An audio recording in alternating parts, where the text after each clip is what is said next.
Ito yung pati pamilya mo may problema sa'yo. Lalo na kapag ikaw lagi ang nakikita. Ikaw lagi ang may mali, ikaw lagi ang may kasalanan.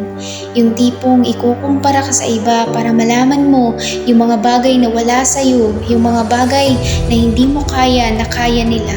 Yung ang baba ng tingin mo sa sarili mo, pati magulang o pamilya mo, minamaliit ka pa.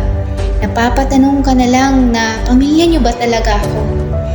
Minsan, di mapigilang maiyak kasi alam mo yung feeling na sarili mong pamilya, dinadown ka na. Yung feeling na kung sino pa yung hindi mo kadugo, yung pang nakaka-appreciate sa'yo. Samantalang yung pamilya mo, puro na lang mali mong nakikita nila.